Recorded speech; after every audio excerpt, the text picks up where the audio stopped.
BJP ചായ്വിനെ ചൊല്ലിയുള്ള ശശി തരൂർ കോൺഗ്രസ് വാക്പോര് കടുക്കുന്നു. തന്നെ ബിജെപിയുടെ സൂപ്പർ വക്താവ് എന്ന് വിശേഷിപ്പിച്ച കോൺഗ്രസ് നേതാക്കൾക്ക് എക്സിലൂടെ തരൂർ മറുപടി നൽകി.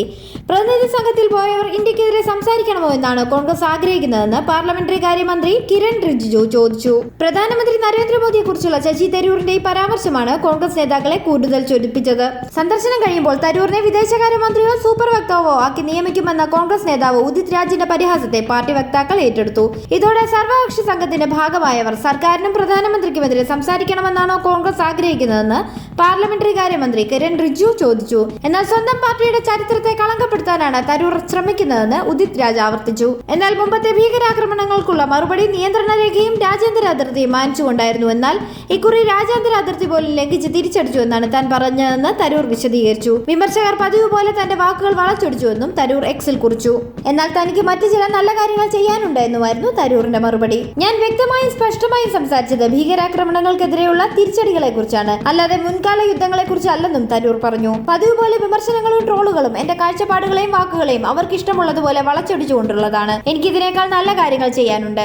തരൂർ ഇങ്ങനെയാണ് എക്സിൽ കുറിച്ചത്. 2016 ഉറി ആക്രമണം മുതലാണ് ഇന്ത്യ നിയന്ത്രണ രേഖയും അതിർത്തിയും എല്ലാം കടന്ന് തിരിച്ചടി നൽകി തുടങ്ങിയതെന്നായിരുന്നു കഴിഞ്ഞ ദിവസം തരൂർ നടത്തിയ വിവാദ പരാമർശം. UPA കാലത്തും അതിർത്തി കടന്നുള്ള മിന്നലാക്രമണങ്ങൾ സൈന്യം നടത്തിയിട്ടുണ്ടെന്ന കോൺഗ്രസ് നിലപാടിന് വിരുദ്ധമായ തരൂരിന്റെ പരാമർശത്തിനെതിരായാണ് പവൻ ഖേര, ഉദിത് രാജ് തുടങ്ങിയ നേതാക്കൾ രംഗത്ത് വന്നത്. അതേസമയം കോൺഗ്രസിൽ വിമർശനം നേരിടുന്ന തരൂരിന് പിന്തുണയുമായി BJP രംഗത്ത് വന്നിട്ടുണ്ട്. രാജ്യത്തിനായി സംസാരിക്കുന്നതിൽ കോൺഗ്രസിൽ വിലക്കുണ്ടോ എന്നായിരുന്നു കേന്ദ്രമന്ത്രി കിരൺ റിജിജു ആരാഞ്ഞത്. അതേസമയം പാർട്ടി നിലപാടിന് വിരുദ്ധമായി നരേന്ദ്രമോദി സർക്കാരിനെ കുറിച്ച് ശശി തരൂർ നടത്തിയ പരാമർശങ്ങൾ കോൺഗ്രസിലെ മുൻനിര നേതൃത്വം തള്ളി. കഴിഞ്ഞ ദിവസം നേതാക്കൾ ഉയർത്തിയ വിമർശനത്തെ തരൂർ അവഗണിച്ചിരുന്നു. തരൂരിനോട് വിയോജിപ്പില്ലെങ്കിലും അദ്ദേഹം നടത്തുന്ന പരാമർശങ്ങളിൽ പിശകുണ്ടെന്ന് ചൂണ്ടിക്കാട്ടാനായിരുന്നു കഴിഞ്ഞ ദിവസം നേതാക്കൾ ശ്രമിച്ചത്. ഇതിനു മുൻപ് രാജ്യത്തെ സ്ത്രീകളുടെ സിന്ദൂരം മായ്ച്ചവർക്ക് പ്രധാനമന്ത്രി നരേന്ദ്രമോദി ശക്തമായി മറുപടി നൽകിയെന്ന് ശശി തരൂർ പറഞ്ഞിരുന്നു. ഭീകരതയ്ക്ക് ഇന്ത്യ എന്ത് മറുപടി നൽകുമെന്ന് വ്യക്തമായി എന്നും ശശി തരൂർ പറഞ്ഞിരുന്നു. ഓപ്പറേഷൻ സിന്ദൂർ അനിവാര്യമായ ഒന്നായിരുന്നു എന്ന് പ്രധാനമന്ത്രി വ്യക്തമാക്കിയിട്ടുണ്ടെന്നും അദ്ദേഹം പറഞ്ഞു. പാകിസ്ഥാനിലെ തീവ്രവാദ കേന്ദ്രങ്ങളുടെ ആസ്ഥാനം ഞങ്ങൾ ആക്രമിച്ചു. ഒരു യുദ്ധം ആരംഭിക്കാൻ ഞങ്ങൾക്ക് താല്പര്യമില്ലായിരുന്നു. പക്ഷേ ഒരു തീവ്രവാദ പ്രവൃത്തി ശിക്ഷിക്കപ്പെടാതെ പോകരുതെന്ന് ഞങ്ങൾ കരുതി, ശശി തരൂർ പറഞ്ഞു.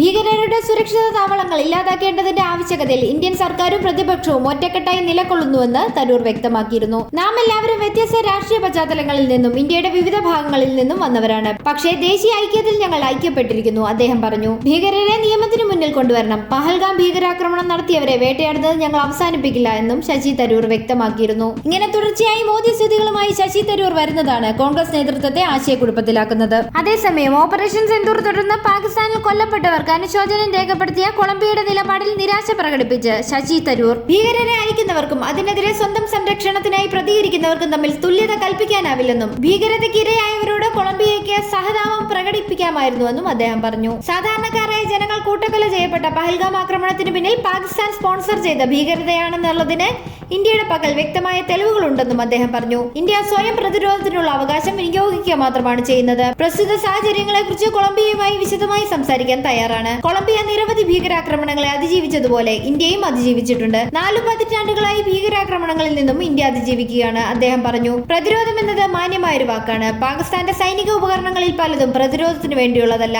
ആക്രമണത്തിന് വേണ്ടിയുള്ളതാണ്. ഇന്ത്യക്കെതിരെ നടക്കുന്ന ഭീകരാക്രമണങ്ങളോടാണ് തങ്ങൾക്ക് എതിർപ്പുള്ളത് എന്നും അദ്ദേഹം വ്യക്തമാക്കി.